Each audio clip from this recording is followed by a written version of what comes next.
So we're going and we're live AF. Right Cool. B, on. what's up, man? What's up, dude? Long time no see. I know.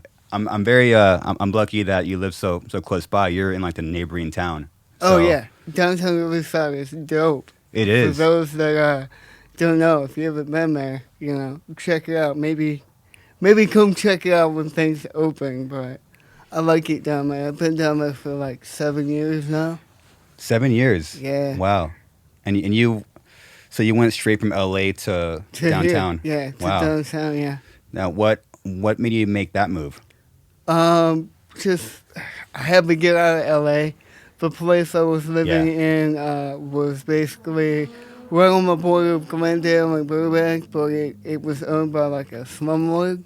Whoa. So it was pretty bad with like the tenants that lived there. There was a lot of police activity, but Huh. it was just time for me to go. And that was right on the cusp of like the rent beginning to go up everywhere in LA. So I think it got out like right at the right time. Yeah. Yeah. Good. Wow, so 7 years. How long have we been hanging out? Oh man, we've been hanging out since Like 4 years? 2016. Like right after we played the Aftershock Festival together, because I ran into you on stage with Colin, and I was like, "Oh, that's Garza," but it's loud, so I didn't get to talk to you. And then Yeah. literally like 2 weeks later, Mike ran into you in So weird. Corona somewhere, I think. So and weird. You came out. We played with Islander locally, and you came out. We've been friends like ever since. Yeah. Usually when you meet someone that loves corn as much as you do, there's like pretty much like you're guaranteed to be friends. Yeah, You know? yeah, That's it. for sure. I mean, that's what it came down to was like we're super in love with corn. We love guitar. We're both rhythm guys. Yeah. And, we bonded over a bottle of Jack Daniels that night. So, Oh yeah, you brought the bottle of Jack. yeah. Yeah. Man, Jack's a scary thing, man. Wow, dude, it was so weird. Yeah, I remember at Aftershock, remember watching Korn side stage and seeing you, and then seeing Mike. And for some weird reason, I went home that week, and I was like, I wonder how Mike's doing. I should have said like what's up to him. I should have talked no more. But then literally like a few days later, I was for some reason he was in my mind a lot. It was really strange. And then I'm parked at the mall. His car pulls up right in front of me, and guess who walks out? It's Mike. It's like how do you park right in front of me? That's so weird. Like the energy just brought us together. And then we had sushi, and then he. Shortly after that, he introduced me to you, which I was curious who you were at that moment. So it's just kind of like this weird, like this energy drawing us to like each other, you know? Yeah, and it kind of goes back a little farther than that. Like, for me and for TMX personally, like, when I moved to Riverside, when I moved out here, a big part of it transition, besides me having to get out of the place I was in, was I found a lineup that was primarily based here. So I was commuting back and forth to rehearse like 3 times a week, and finally I was like, I'm tired of doing this like LA to Riverside grind, and I was like, I'm moving. It's great. And but when I moved here and my bandmates and all that, obviously Suicide Silence to us at the time was like the biggest band to ever come out of this area. So for us personally, it was like, how do we get to know those guys? Like how do we like connect the dots, you know? And even when I played Aftershock 2013, I was wearing the Mitch memorial shirt. Yeah. So like I've always kind of been a fan, and I always wanted us to like connect. Yeah. So in a weird way, I feel like the universe just finally put us together. It does and that, made that shit happen, you know? especially at like the right time, and you come to know me now. It's kind of hard to get me out of the house, and you guys somehow do it. You do it somehow, and I've gone out to Riverside at multiple other venues and seen TMX play. It's like wow, I'm actually out of the house watching a band play, and I like them, and it's cool. And yeah, I mean, you can't deny that energy. And like I've shared some vulnerable thoughts and concerns with myself and like Mitch and the band. So it's I found it very rare to connect with someone and be open with them and actually get like intelligent feedback. Someone that listens to you and will like tell you like, oh, this is my perspective, and you've done that for me like plenty of times. And and you for me, like there's many times I've come to you and been like, hey man, what do I do here? Yeah. And you kind of break it down for me, and it's a little easier to digest things that you think in your head are catastrophic, but maybe not so much. Totally. Yeah, especially when you're talking about like your band, everything always seems a little bit more chaotic. Oh, it's falling apart. No, the band's over. But then it kind of just needs someone to give you like a fresh perspective. And I'm glad, I'm honored to be able to do that for you. And you've done that for me. Thank you, man. It's cool. It feels good to have someone, especially talking about like my band and like Mitch and stuff is always kind of weird. So the fact that you really listened to when I kind of opened that door, and then just for someone to give me like a fresh like this is what it is. I'm like, oh, this is, I never gotten this before. I never got that perspective before. Then like it changes your life, dude. It's like something like things that you told me in your room, I mean have made me like a happier person. So it's cool. Dude, that's awesome. And yeah, with the mix thing, yeah, you don't talk about it very often. So when it comes up and the door kind of opens, I gotta listen, because Appreciate that. there's a lot of knowledge in those years of touring and all the stuff that you guys have been blessed to be a part of. Yeah. Yeah. Isn't it weird that we're in bands? It's such a weird thing, dude. I was thinking about this today. I'm like, dang, like, what is in a band? It's so weird. I was and you grew up in the Midwest, probably about like a little bit over an hour south of Chicago, right? Yeah, And about that. in a trailer park, essentially. Yeah, like basically like in the sticks. It was like a little urban area in the middle of cornfields on all four sides. Wow. So if you go 10 miles in any direction, you're literally in what everybody called the country. The country. Yeah. Wow. So how did you go about seeing shows? Yeah, just the same way I do it now. Like hey man, In Flames is playing. Like, can you drive me? I'll buy you a ticket. Like, cause Nice. I don't drive. Like, Yeah. I've never had a license, so it's always like you either gotta pay somebody money, Yeah. or you gotta bribe them with the ticket. Yep. Or nowadays it's like, oh, I can get you on the list, or I can get you a pass. Like, That's what's up. Let's go. That's what's up, dude. Yeah, I remember like for like the longest time, like my mom and dad were driving me to Cherry Action here. So they remember this one vivid memory of my mom and dad driving me to see Skinless play Chain.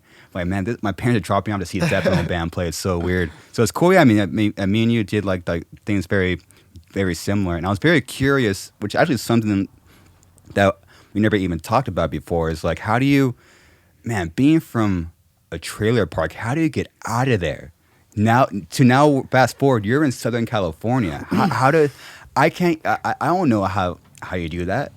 Everybody says trailer park, and like, you think nowadays you think trailer park boys, right? And where I grew up it was rough like that on one side of the park, but the side of the park I lived on was a little bit nicer, but still trailer park living. Yeah. And a lot of low income people, and with low income comes like low intelligence and ignorance and discrimination, and growing up having a disability, like with those neighborhood kids, it like they took it to me, and you know it was rough growing up. Everybody, like, they picked on me, and then I kind of, what I did was I leaned into it. Like, I was like, well, if you're gonna pick on me, then I'm gonna give you a reason to look at me. So I started braiding my hair like head from corn, and like wearing the purple velour jacket like Jonathan with like silver Puma pants, just That's sick. super like standing out. It's like if I'm gonna stick out anyway, then I'm gonna do it in style, and give you a reason to look and gawk, and you know what I mean. Yeah. But I think my saving grace to getting out of that area was my grandparents helping me go to Full Sail for recording engineering. I was able to get my Associates of Science degree and Pro Tool certification from Full Sail in Orlando. So once I moved out, I was in Orlando for like 2 years. That's really when like my life kind of started, and I grew up and was able to live on my own and start figuring out life. And I've been on my own ever since. Um, After that, I went back there. I went back home for like 6 months, and I was like, I gotta get the fuck out of here. Wow. And I went to go visit a buddy from college who had gone to LA ahead of me. Um, and I got here in Hollywood, man, and I was like, I'm not going back. And I just fucking lived out of a bag for 4 months. Slept on people's couches and did that whole thing. And fucking, luckily, in my first 30 days, I was able to get a job at Target in retail in West Hollywood. Whoa. The one that's still in West Hollywood to this day. Sick. So, I mean, that kind of gave me my start here in California, and then I just built it piece by piece. My grandparents, like, sent me my guitars and amps and stuff one by one. I remember them, they sent my Mesa Boogie, the triple rack, and the cabinet. And they sent the triple rack not knowing they left the tubes in the actual amplifier Oh no. head. What happened? So when I got it from FedEx, all the tubes were broken. And then they picked up the cabinet with a forklift and put one of the forks through the cabinet. Oh, So wow. like my prized rig was like pretty much like not destroyed, but definitely road worn. Wow. That's crazy. It's like welcome to California. Yeah, well, What the fuck? exactly. It's like welcome to California. Wow. It's like all right, things are already hard enough, and like it's weird how life just kind of happens like that, where like things are already hard, and you get that extra fucking knife in your side, dude. Yeah, and Crazy. and you can make it. You can like just let it boil over and like snowball into a million other things if you just live in that like franticness. But you just gotta kind of take it and take a deep breath and move forward, man. For real. How old were you when you went to Florida? I just turned like 19. It was a couple months after my 19th birthday. Wow. I remember the night before I left, I saw a Tool on the Valorales tour Sick. at the United Center where the Bulls play. And yeah, I saw Tool, and yeah, I was a kid, so I got all fucked up. and fucking As you should. had to wake up and like move out of my house the next day. My grandfather's all yelling at me, like, get your ass up kind of thing. What'd you do last night? And I know you're leaving, but you didn't have to go that hard. Wow. That's crazy. So you're in Florida for 2 years. So you went back home for 6 months. Were you already 21? Or you just turned 21? Or No, I moved to LA the day after my 21st birthday. wow. So I went to Washington because I had a friend of mine that was stationed at the naval base up there. Uh-huh.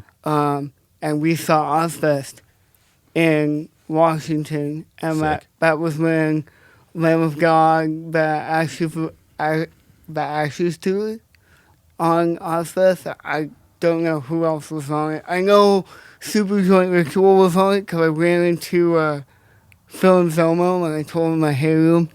Attaboy. Because at the time he was he turned into not a good person, especially in that band.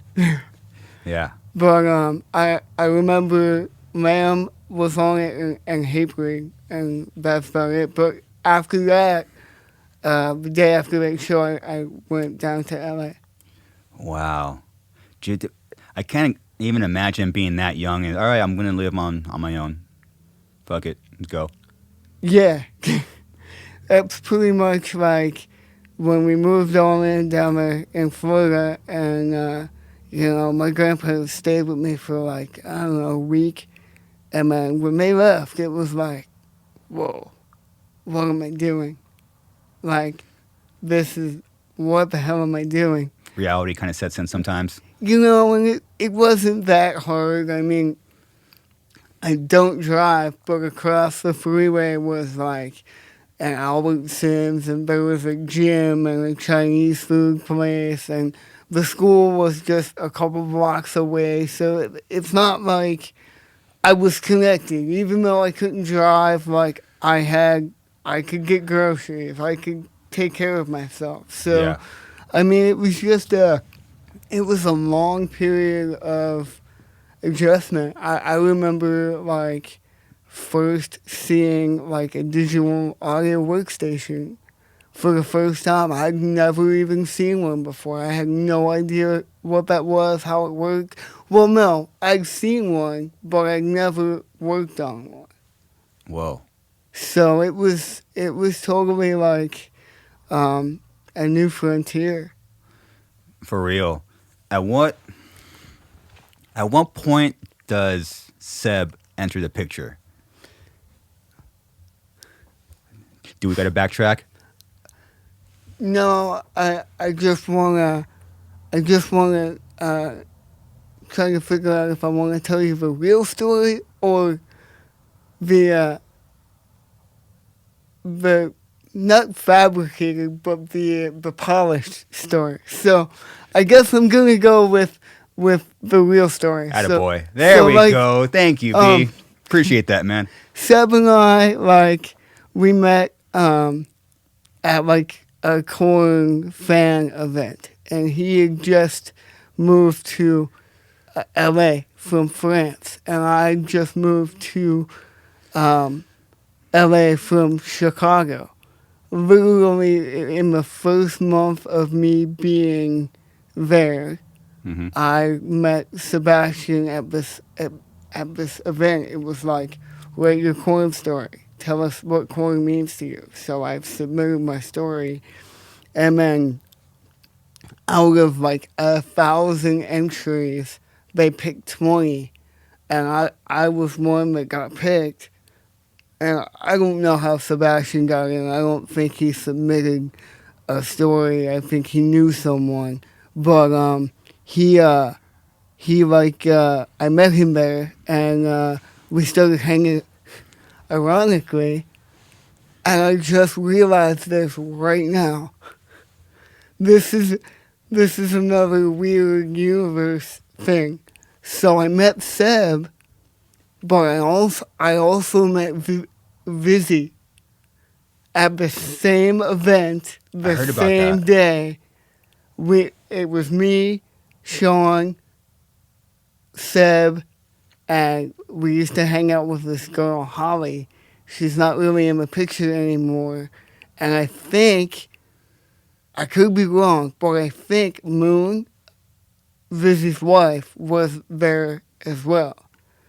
So we Whoa. all kind of connected for the very first time, like at that event. And we just, Seb and I realized we didn't know anybody. And he kind of had an accent because he's from France, and nobody could really understand what the hell I was saying because of my speech impairment. I guess everybody tells me it's better now than it was then.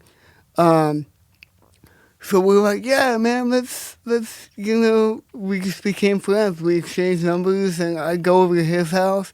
He'd come over to my place. We always stay connected, and then he really wanted to work for Corn. And, we would connect at Corn events, and eventually they hired him. And then, 15 years after that, he approaches me and says, I'm going to blow your mind, and please don't be offended, but I saw this video online, and I think that we could do a documentary about your life story. And he sent me this video of this disabled drummer who I've since met, Dean Zimmer. It was called Drummer Wanted. And Dean has, I think he has legs, but they're not, functional. So, he literally pulls his drums upstairs by his, upper body. And then he gets on the drum kit and plays like John Bonham. And he's back by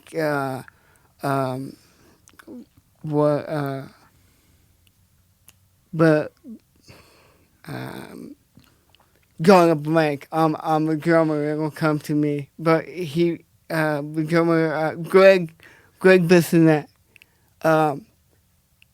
and he's done a lot of production work for Dean. So I saw this video, and then Seb was like, yeah, we could come by. Let's see if we can have enough to make a film. It was supposed to be like a 30-minute short.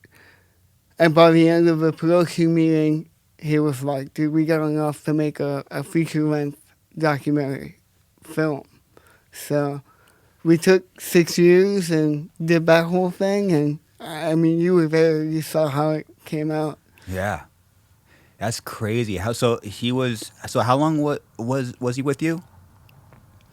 To do the film? Yeah. We worked on the film for 6 years. 6? It was really 6? Yeah, Whoa. it was 5 years of production and 1 year of post-production. Not post-production, but, well, I guess it would be post-production and then trying to pitch to find distribution, which we finally got Sumerian Films, Sumerian Records to pick up the film. That's incredible, dude. Wow. It's weird how again, the energy just brought you guys together to do that. I talk about he wanted to do a documentary film, and you have your story, just to combine that, dude. It was awesome. I've seen it. I've been lucky enough to see that film twice before it even came out. Okay, so I got to say something first. Okay, so you invited me to a film festival in LA. Yeah. Okay. Yeah. Okay, I didn't know what a fucking film festival was. You didn't tell me anything. I'm like, when should I be there? It's is there what is this? I found out what a film festival was when I walked in a theater that was already playing a film festival, and everyone just looks, and I just walk in like a fucking idiot. I'm like, oh, it's a day. There's multiple films I go on. It's not just I'm not just going to see Brandon's film. It's like there's films going on, and the only thing that made me not literally shit my pants was I was with which happened to produce our first record, John Travis. I happened to see him outside of the spot. So I knew I was with John Travis. I knew people knew him. I was like, okay, so I walked in with him. So I didn't completely freak out, but I walked in and a theater full of people, dark, and a light comes in, and my dumb ass is walking in. I thought to myself, fucking B, did it tell me when to show up, what a film festival was? I got to show up early. I didn't know anything. But anyways, it's all good. But fast forward, seeing that film, dude. How long? It was definitely over an hour and a half. Man, that just flew by. Yeah, it was. I think it sits right at like an hour and 32 minutes, something like that. I don't remember. It's been so long. I used to know the minute count, but it's been a couple years now. Sorry, people. Dude, it's nuts, and I mean, that just shows the talent of Seb, and to take in 6 years of probably so much fucking footage and turning that into that short of a time.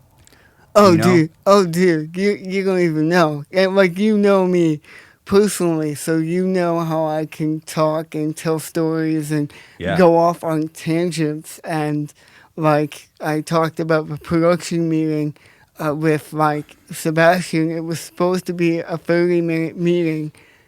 We sat there, and he listened to me talk about my life and tell all these stories for 8 hours. And that's why at the end of it, he was like, buckle up because we have enough here. We're going to do a full feature-length film. And he was just like enticed by it the entire time, dude. Yeah. And so we ended up having 36 hours of footage that we shot for Mind Over Matter. And it was mind-boggling to have to take that Yeah. and, like, shave it and chop it and throw scenes away and stuff that you thought would be relevant is no longer relevant. People that you interview get, they make the cutting room floor kind of thing, and, past band members and girlfriends and stuff like that, and just completely just cut out. Wow. Yeah, I mean, there's just too much to put in that short amount of time. It's fucking impossible, Yeah, and then, like, we ended up having 24 different cuts of the film before we settled on the final one. And the first one was, like, 7 hours. And obviously, we knew that wasn't going to stick. But it's like, here, watch this 7 hours of footage so that you can see the direction that we're going, and then we can talk about what we can kind of take out. And it was a scary process for me and for him because it's obviously the first film that I've ever done, but it's the first film that he ever made as a director. So it's like we're second guessing ourselves. Oh, it's the worst. The whole way, and like thinking it's just like that band thing. You think every situation is like the end of the world.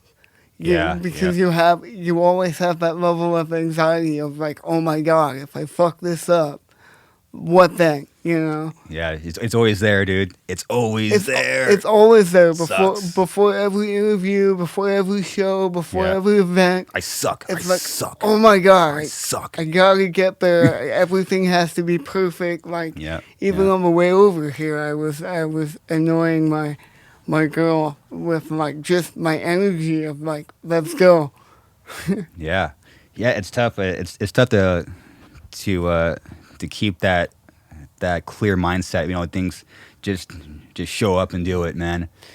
Brave. But they say like when you no longer have that kind of feeling, then like you no longer give a fuck. Yeah.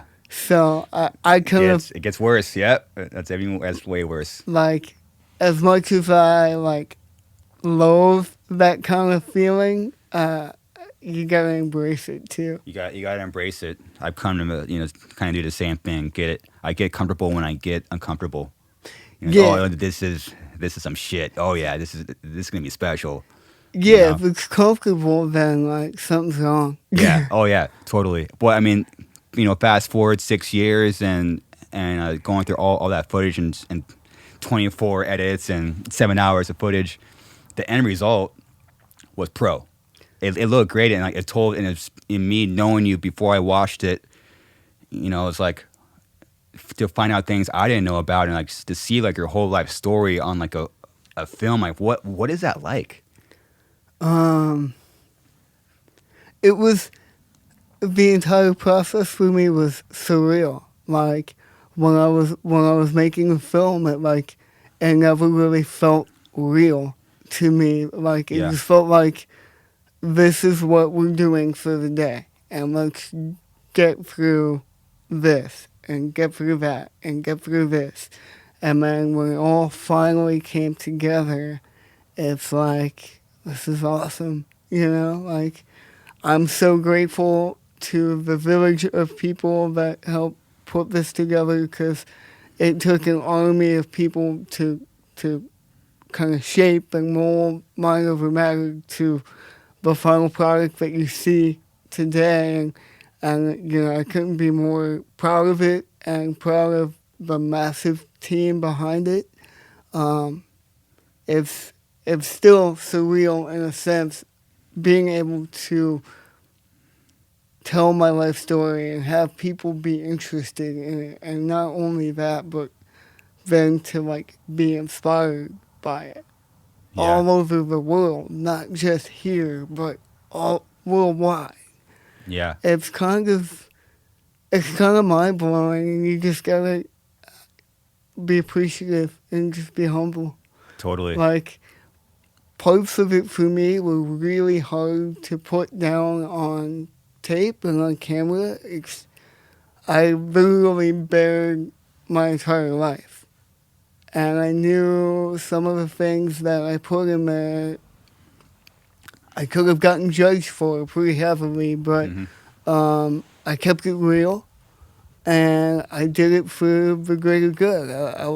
That was always the goal with me and Sebastian, was we want to make the realest film we can possibly make. Well, that was, I could say it, but that was accomplished.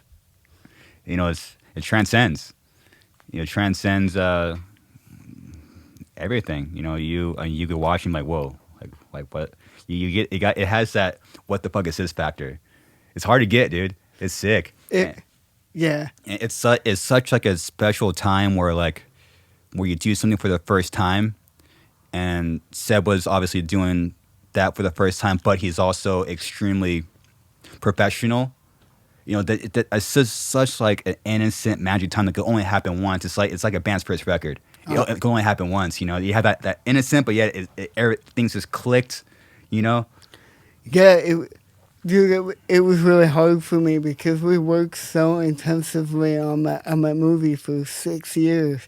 Like, my phone rang off the hook, and me and Sebastian were like connected at the hip. I dropped everything to make this film happen and to make this film the best it could possibly be. At the end of it, when the phone didn't ring anymore, like I went into like an 8 month like heavy depression. I counteracted me the other way, because I was Weird. so used to like doing things every day, and like having to do this and having all of this press and this filming and emails and craziness. And then when it was all over, it was like, well, what? I was left with this feeling of like nothingness. Even though we Whoa. created this awesome thing, Yeah. it was just, it was weird. Wow. So after it was all said and done, and it actually came out like, oh wow, it actually happened. Oh wow, it's actually badass. It all clicked. It happened, and then so for an 8 month period, you were just bummed. Yeah, it's like you go from being like doing interviews with like Metal Hammer and Revolver Mm-hmm. and being on K Rock with Monkey and Adam Carolla, and like Yeah. you saw the grand like premiere event. It was we sold out Beverly Hills on like a Monday night. It was sick. Um, I'm like, dude, this is like being there. I'm like, this shit's sold out. it There's like, I was like, what the hell is going on, dude? it was like literally like being on a roller coaster, and then once you get to the top and the movie comes out, and then the come down on the other side, it kind of it messed with me for a while. I had to kind of really uh, take a step back and kind of recenter Yeah. and figure. We were going through a lot of things with the band at that time too. So I mean I know that added that stress. didn't help. Yeah. We've got a couple of lineup changes coming currently. So we were kind of dealing with some of the fallout from that Mm-hmm. during that time as well. So it just compounded stress. Dude, it's so weird. Like the band drama always comes at the worst time. Oh my gosh, Doesn't dude. it? It's like, I mean, you're like, do I really need this right now? I don't need this right now. Dude, totally. Yeah, there's stuff I never told my band. Like, literally, I've literally broke up with my chick and like just walked in same day here and practiced. I had extreme. I still haven't told my band about it. Like years ago, having like crazy health issues with my parents and woke up on the bus and played the show. Didn't tell anyone. Just slayed it, and then they'll add like this band drama. Like, something will happen. It's like none of that matters. It just Yeah. doesn't. It's really hard to like to I struggle with that, like checking my feelings at the door. Huge. And there's been a few times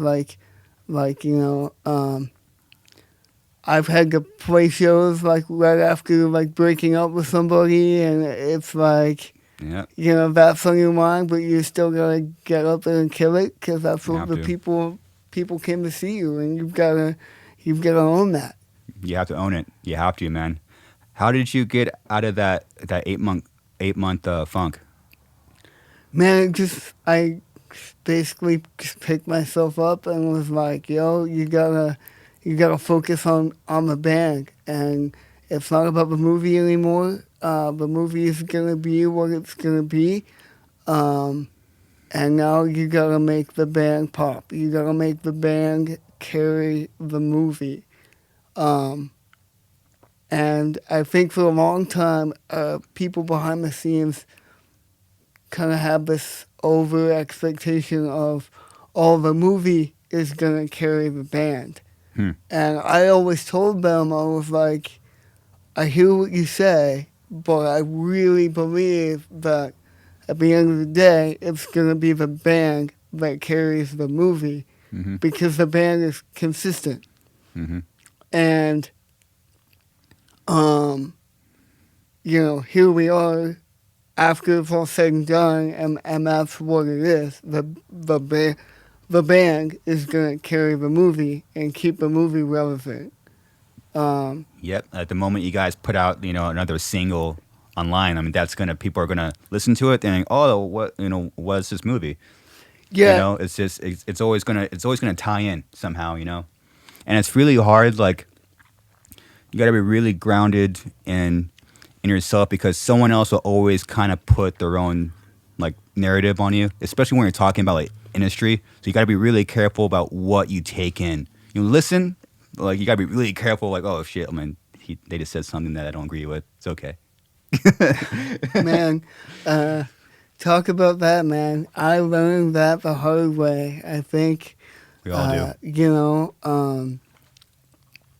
Going through the gauntlet with TMX, and I've definitely learned that the hard way. We've been mismanaged and mishandled, and we've had our hands tied because of the film. We weren't allowed to really release anything beyond the record that we had released in the film. So Huh. the longer the film took to come out, the longer it became that we weren't allowed to release any new music, any new singles, Whoa. a new record, new videos, because when we wanted when we wanted the movie to come out and have the most current thing, like, as humanly possible. So us as a band we were handcuffed. Hmm. And, that caused a lot of problems in the band, and I'm not going to over speculate, but I think some things could have been and probably would have resolved differently had we not had those kind of setbacks. But, it's all part of, like, learning that stuff the hard way. Yeah, you got to learn the hard way. Then you fall on your face, and then you make mistakes. You lose money. Then you make a bad business decision that you'll suffer the consequences for the years to come.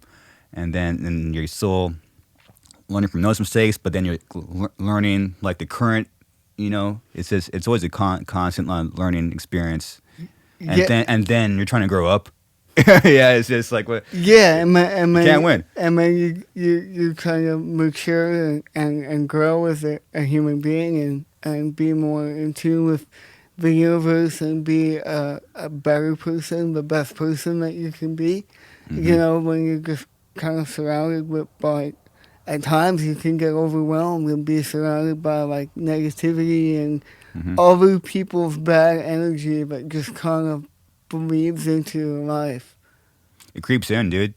It's why you got to shut that shit off. It creeps in. We had a lot of that from the industry. Oh, you guys should do this and that, and you guys, and it was just, a lot of background noise. And Yeah. we were young as musicians, and we took it seriously because we respected a lot of people that were telling us those things, and Mm-hmm. we didn't want to make any mistakes. But at the end of the day, like, not trusting your gut is a mistake. Yeah. Yeah. You got to trust that instinct. You know, only you have, especially like we kind of have like this similar thing where your perspective on your band is different when you're the founder. Like you just you have a very unique perspective that even like your band members can't really relate to, and it's tough to explain. And so one thing you have like, which that comes with both strengths and both weaknesses. The strength is like that first brick. Like what the band's about. You have that instinct. You have that primal like. You just kind of have that feeling of yes or no. But with the weakness is you're kind of too close to it, and you need like your band to have like the fresh eyes, and like sometimes they're right and sometimes you're wrong. And knowing when that is super tough. But yeah, having that yeah. So you being the founder is a very extremely tough. It's fucking tough, dude. It's fucking tough. It is, like, you're talking 37 different band members in TMX from the beginning, the very, very beginning, Yeah. to now. And it's like, and you always want to hold on to the band like it's my thing, and if this is the way. No, Mm-hmm. like, now that I've learned that's not the way. You gotta ease back. You gotta let your team and your people that you trust, your bandmates, kind of influence and be a part of it. You can't spearhead it. It's not the branding show. It's not the Garza show, even though Garza podcast. And the Mendenhall Experiment. Right. We're just a bunch of dicks. It's all right, whatever.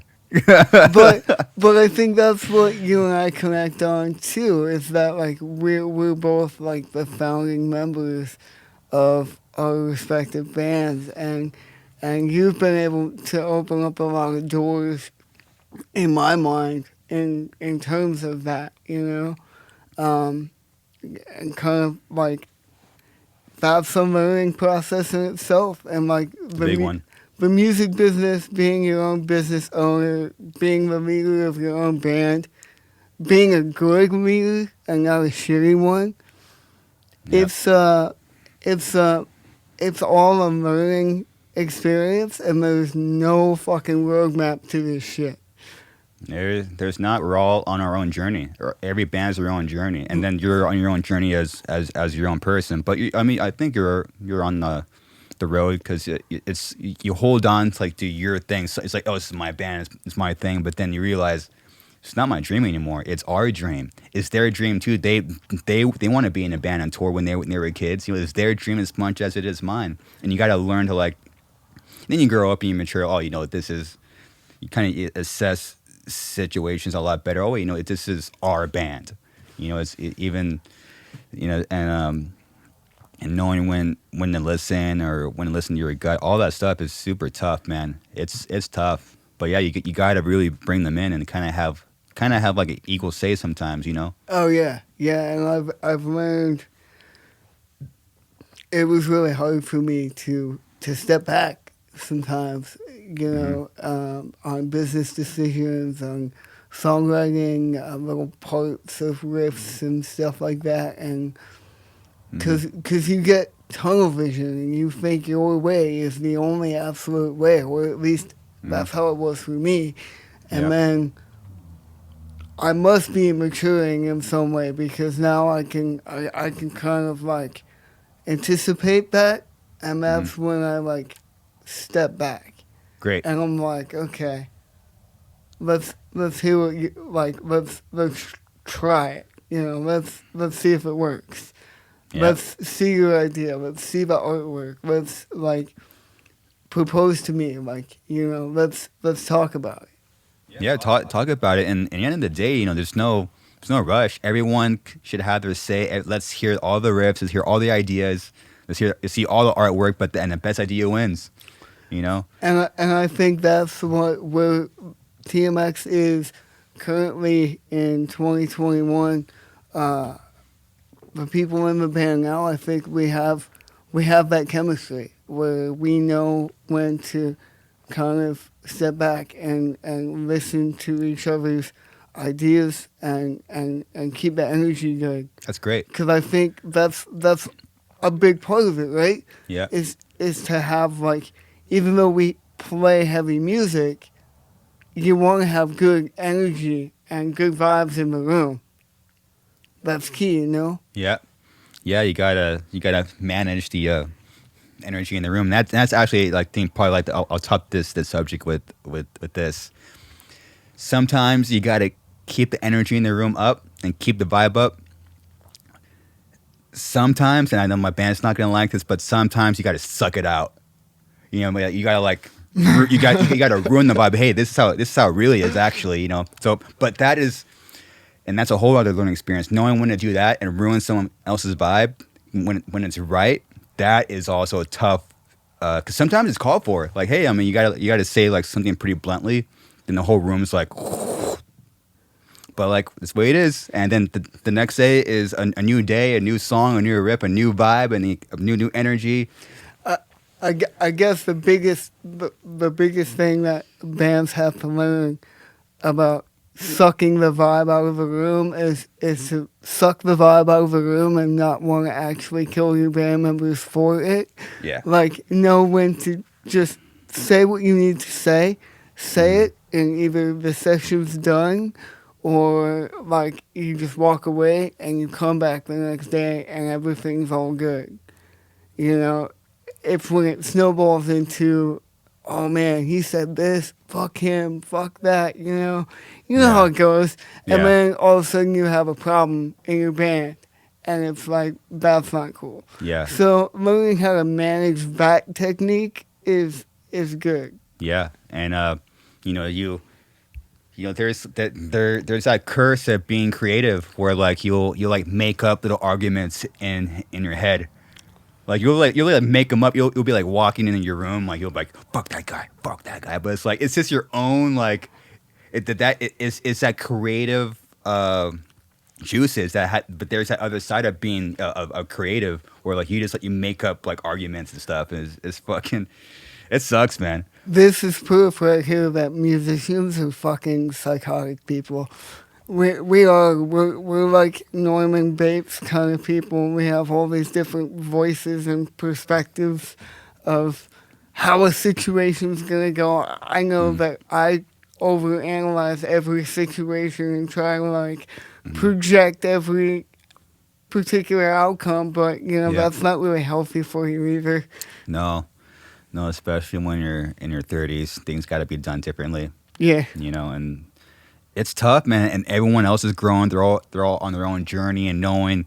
Some guys are more sensitive than others, so you can say one thing and this person you can't say this thing. The other person you gotta like filter the truth sometimes, which kind of sucks. But I like to think that I'm a pretty open book and like I'm pretty tough skin. You can pretty much say anything to me. I'll wake up the next day. It's all good. But I can't be myself. I can't be like, hey, fuck you. You're a fucking pussy. Because that's what I would want someone to tell me that. I would love that because I'll wake up the next day and be all right, I didn't stop being a pussy. Let's go. But if you bring that same energy to someone that's super sensitive, then you suck out the energy in a room in a bad way. You got and so learning how to communicate with other humans, while still growing in your own way is it's a fucking it's hard. People think that like us being in bands it's just all fucking rainbows and bottles of whiskey and fucking partying and you know. It was like 10 years ago. You know, a big shows with actual people. Yeah, it's actual people, and you guys still jam in a room together, right? Oh yeah, Great, yeah. same. That kind of art seems to be lost. Like, we do the same thing. We're just in the room looking at each other with like just looking at each other jamming. It's I get why bands don't do it. It's way harder, but it's way sicker. I think for us, like we'll jam, we'll go off on jam tangents. We have a million, like, just tapes of us just jamming and coming together on things. But Yeah. I at least try to come in with some kind of starting points. Sure. And then we'll jam through there, see what pieces fit, what pieces don't. Yeah, it's sick. Yeah, sometimes it's nice having that one riff sometimes, but you just come and start playing it, and like another band member will ask something that you didn't even think was like an option. Like, oh, that's fucking like, dude. Sometimes Mark will play something. I'm like, damn, I didn't even think about that. Holy shit! Right. Or Alex start playing a beat. I'm like, oh wow, this is fucking nuts. Right, and that's like the beauty of it is like it's like I'll play something and then that guy will play something else, and he's like, oh no, man, move this chord here, do this. Yeah. And you play it and you're like, oh fuck, that's awesome. It's a drug, dude. It's that one thing. It sucks. Straight up, being in a room with your band fucking sucks. I get why bands don't do it anymore. I get the whole computer thing, past riffs, but it sucks. I get it. But man, those moments when you guys start bouncing riffs off each other, bouncing beats and switching stuff and like collaborating, dude, that's it's a magical time, man. But it doesn't suck though. I think it's always stressful going in because you're like, oh, we don't know what the fuck we're gonna do. But then when you find that vibe and that connection, there's nothing better in life than that. No, dude, Like, it's so sick. You know, when you know that your energy is connected, Yeah. it's fucking the best. It's the best, man. Oh, then moments like that, unfortunately, you don't really think about it then. But later on, like, man, I fucking love those guys, man. Like, we're in a band together. We're in a fucking real band together, man. And that you can't break that connection. Even though I'm pretty sure they might want to kill me sometimes. I want to kill them sometimes. I want to fucking kill them. But man, when you have those moments, dude, it makes everything worth it. And man, I'll be here like after like a session of writing or after a tour. My man, I love those guys. Holy shit, like. It's like going to war. Like, a lot of people don't realize that, but it's like, that's your platoon. Like, you've been at war together, for better or worse. Yeah. You know, you're married to these people, and sometimes it gets ugly, but sometimes it's fucking beautiful. And when it's beautiful, it's all worth it. It's all worth it, man. It's so worth it. I can't even. You can't even like imagine not doing it. I can't even like imagine you not going, you not moving to LA. Imagine that. Like you can't. You know, it's like Nah, man, I always knew I wanted to be here in Los Angeles. And this was when I was little, before I even thought about music. But even when I first got into music, I was like, dude, I'm gonna move to LA. I'm gonna start a band. I'm gonna and people were gonna want to care because I'm different, because I have a disability. Like, yeah, that's something. There's something there, and then flash forward years later to me having that conversation with Monkey, and it all like fucking clicked. Here's my hero, like telling me to do it myself and base it around my own capabilities. And it's like that thought when I was a young kid, like came back to me and it just clicked together. And it's like, yeah, I mean, this band and music and this is what I do, man. Like, yeah, yeah. From that moment, how long was that gap with you talking to Monkey and then you actually starting the Mendenhall Experiment? that was, we played, I talked to Monkey, was it 2006? Yeah, and then I had surgery in 2007, and I was laid up.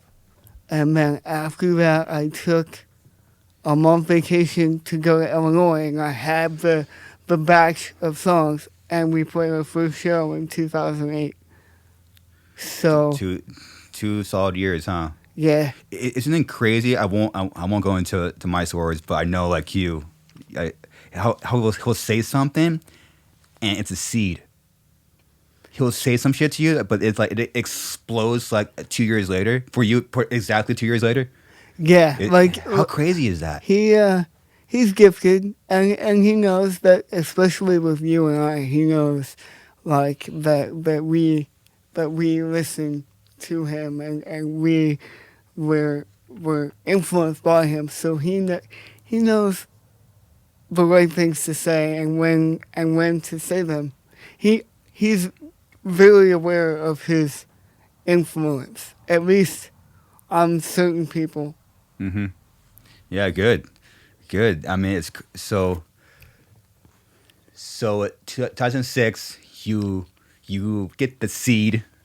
You know, it's like, oh man, you get that thought, and now it's like now it's actually happening. Oh, and now you're probably thinking about things differently. Now it's like, okay, now it's becoming something. Now you're starting like the band. Fast forward to Aftershock. What year was that show? The first one or the second one? Let's do the first one. The first one was 2013, and Monkey made that happen. Because I was dealing with the guys from Monster, and they were trying to get us a slot, and that was before we had the endorsement with Monster. I was Sick. just basically just begging them to, put us on the show. Megadeth was on it, Korn was on it, Five Finger, Avenged, all these people, and I'm like, just give us a shot, Yeah. And they said no, and I took my shot. I asked Monkey, and I was like, hey, I'm trying to do this thing. I'm being met with some resistance. Is there anything you could do to kind of maybe smooth that out? Literally 2 hours later, I got an email from him, and he said, it's all good. That's what's up, man. And then I remember when the production company called me, and it was real. And after that phone call, just like jumping up and down for like, everything in life. Like Yeah, you just won Yeah. like $1 million. Cause like at that point I'm like, I did it.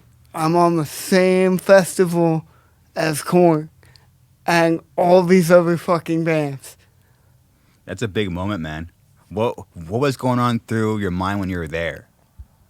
We just wanted to kill it in the Sick. truest, purest sense of the form. No matter like if there was 10 people there or like 10,000, we wanted to make it count and we wanted to turn some heads. We knew that we were there on a favor kind of basis, and maybe we weren't worthy of being there. Maybe we were. You know, there's a lot of small bands that come out on that early ball stage, and I think you were. we just wanted to be taken seriously Hmm. and make an impression. And I think we did that.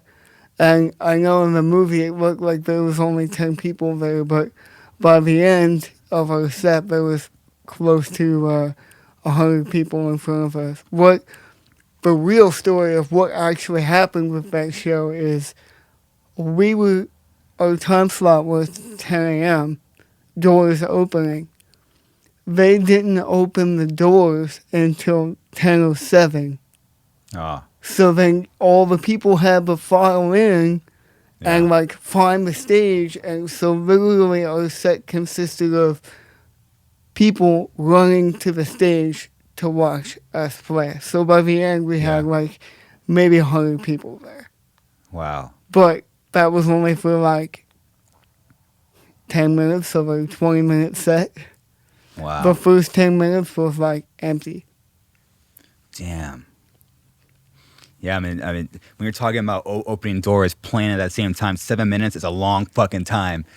Yeah, It's a- yeah, dude, that's it's- like 2.5 songs. yeah, it's fucking 2.5 songs, man. What the fuck? Yeah, so like, yeah, it was definitely, it was a lot of fun for us. That experience was super fun because we had no obligations. We just showed up, played, ate catering, hung out with all the bands that we wanted to hang out with. Attaboy. We had no restrictions backstage because we didn't know anybody, so we were just wandering around like just doing whatever. We didn't have management or like direction. We didn't have to do press. We didn't have to be anywhere.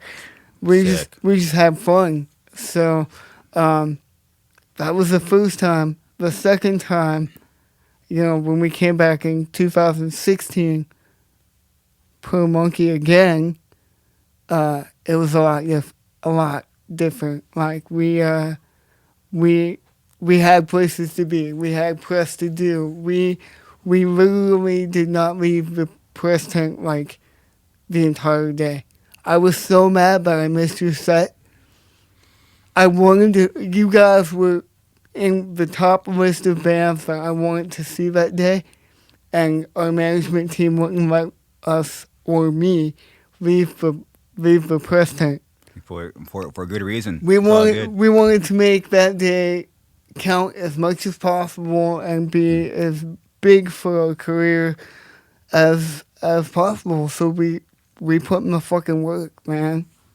Yeah, you guys put in the work, and it's funny like you just said that. I was just literally just thinking that is like sometimes when you get somewhere, you feel like you don't belong there. It's like, you know, did I earn this? But then you forget about your whole fucking life of sacrifice and doing what you did and everything you've been through your whole life, getting to that moment. You forget about all that stuff when you think about like, oh, have I earned this? You forget about all that shit you went through.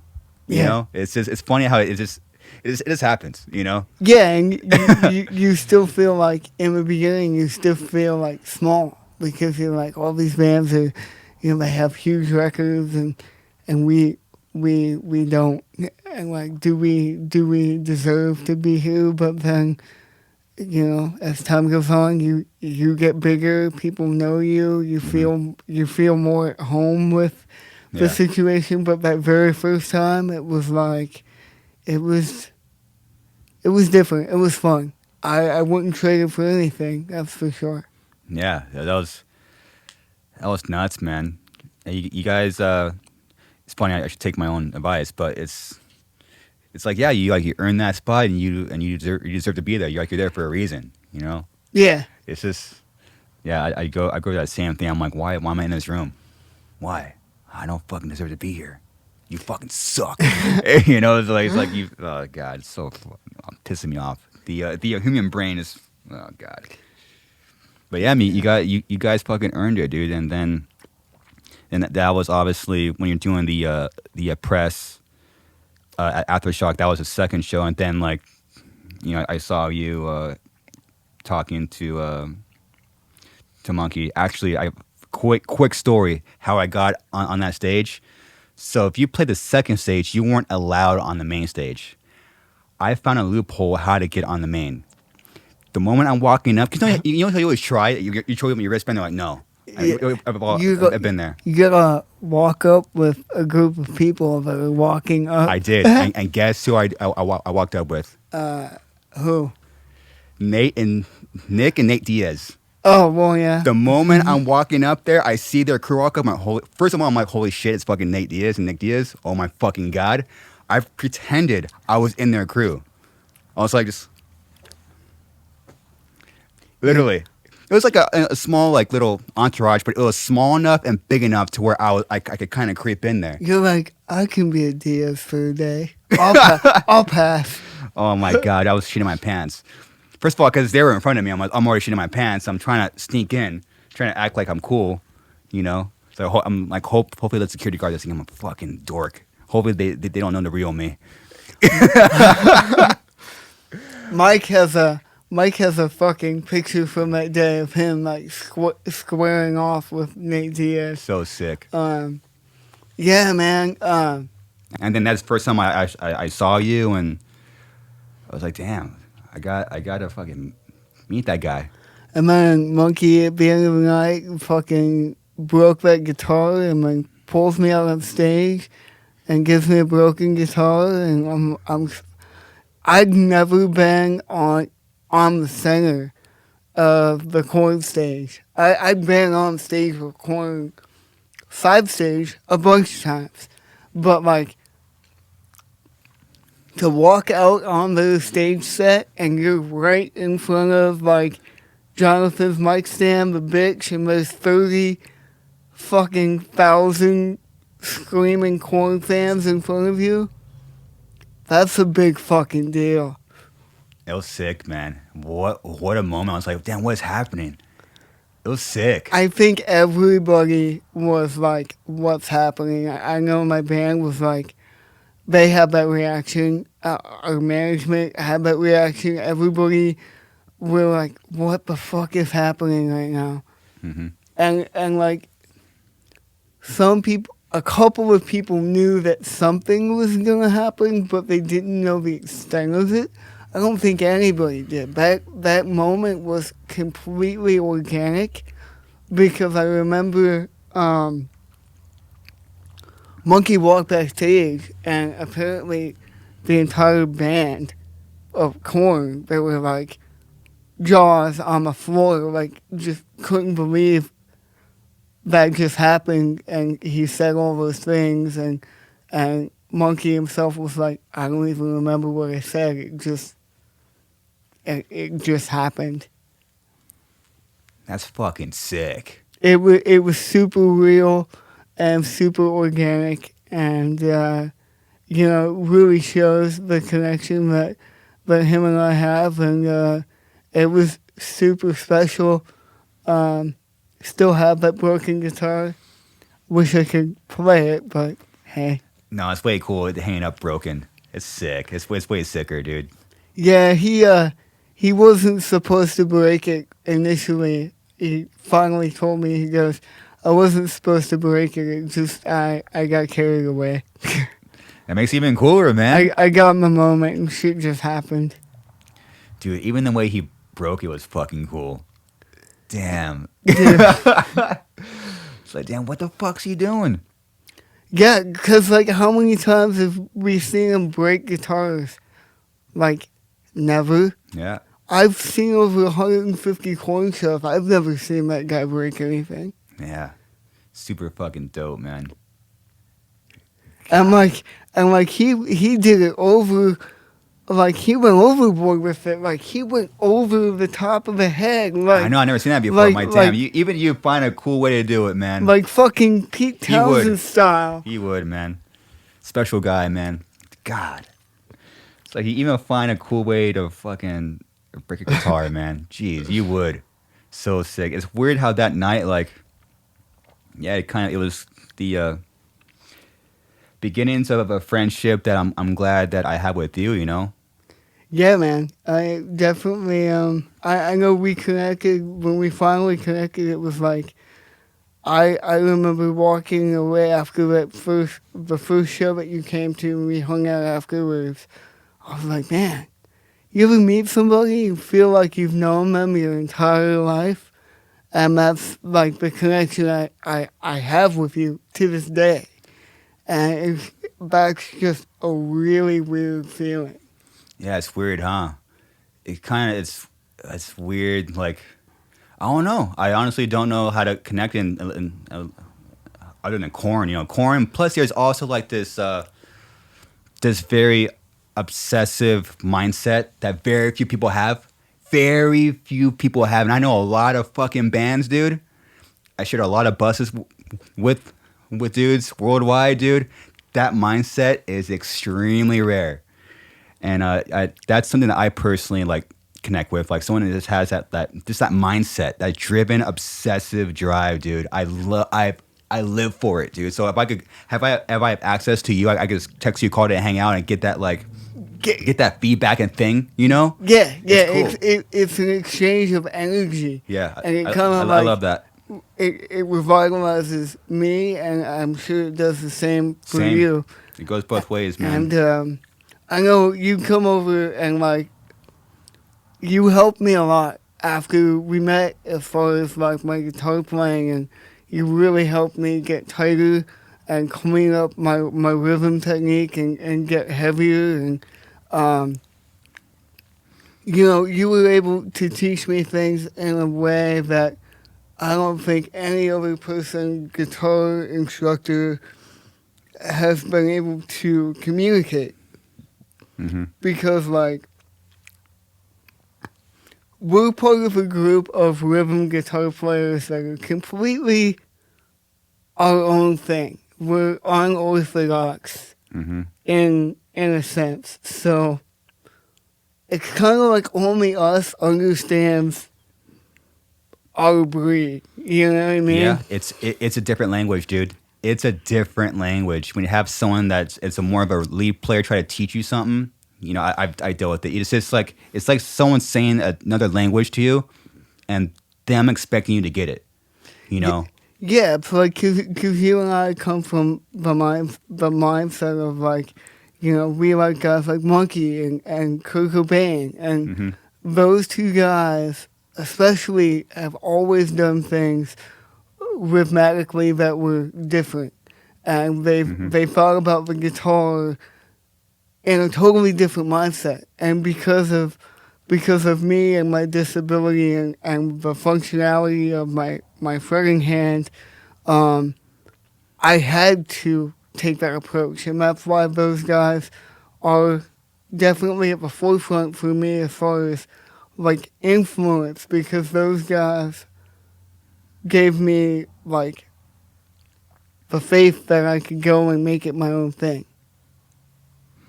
Yeah, dude. Yeah, it seems they did that for both of us. It's just as someone when you see someone like show you it's possible. So you play some pretty rhythm style riffs that are different, but yet it connects with people. Oh shit! Oh, and something as simple as like, and it teaches you some conscious shit. Oh, you know, play from the heart, play differently, think differently. All like these little things you kind of take in like subconsciously, you know.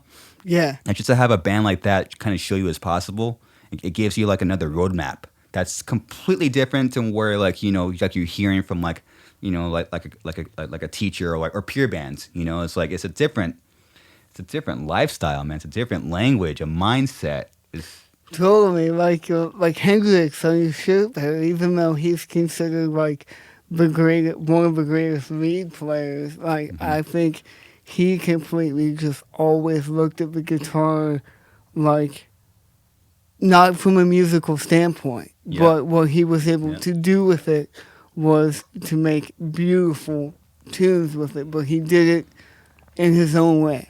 In his own way. And Yeah. there's very few guys like that that can sit there and say there are no rules. It's only your ears. Yeah, and unfortunately, yeah. I mean, I know, that you know that. It's just like rhythm players. They don't get a bad rap. It's just not like a publicly not a respected or talk about way of playing. But yet, like you could tell a shredder, hey, write a simple riff that makes 10,000 people fucking move. They can't do it. You can't fucking do it, man. Yeah. But does that mean that we're better than them? No, it's just a different style, a different way of doing things. But if you and me play next to a shredder, the people are gonna be like, oh, those guys that suck. guy. Those guys suck. It's just the way And it is. like that guy over there with like the really long hair and the fucking solos and the wah pedal, like he's the cool guy. It's just this thing, but it kind of like, but it that is positive though, because then it gives you that extra fire, you know. It gives you that fucking thing. you Yeah. know? Yeah, man. And for me, it's always been about like making people move, and I take, Korn to this day. They say it. They just want to make music that makes the crowd move. Yeah. They took that from Rage Against the Machine, and I take that from them and Pantera. It's like we want to just make rhythms that make people want to bob their head, and we want to see the crowd move. And it's different now than it was 15 years ago.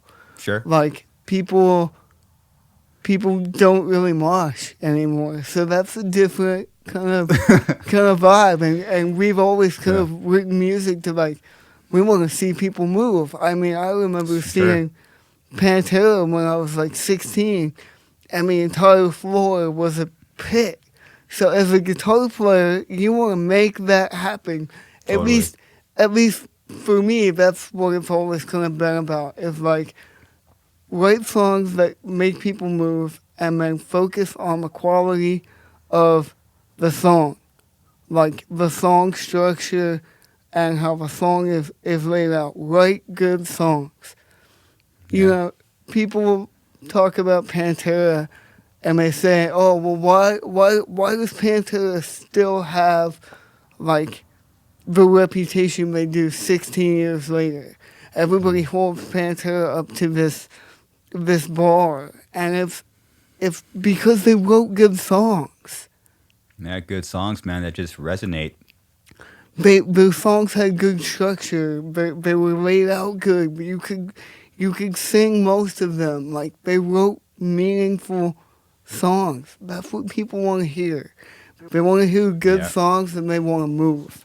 Yeah, dude, I totally agree, and that seems to be like something that's lacking, especially in like the metal scene, where, it happens in my band, a lot, where they'll talk about like a new sick band. I'll hear it, I'm like, and I forgot every riff the moment I turn that shit off. Dude, it's so sick. I'm like, all right. Then I'll say, all right, well, hum that riff back to me. Then someone gets kind of offended. I'm like, well, again, like I'm not better than that guy, or no band's better than each one, but like just that.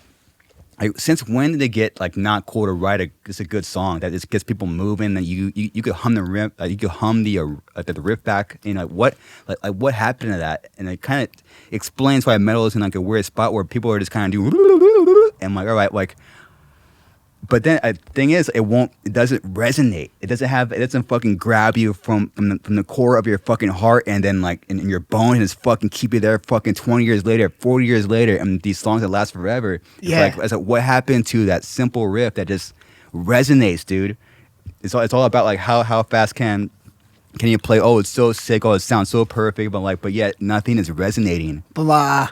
All that fucking super fast, shreddy bullshit.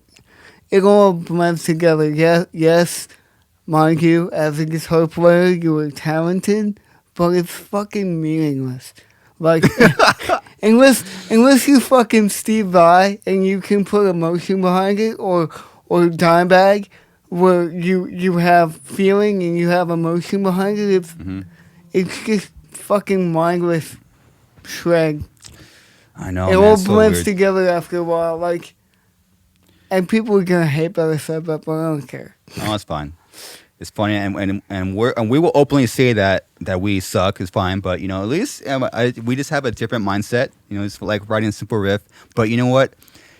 There is guys like Dimebag that they are that exception where I call them bilingual guitar players. They can speak both languages.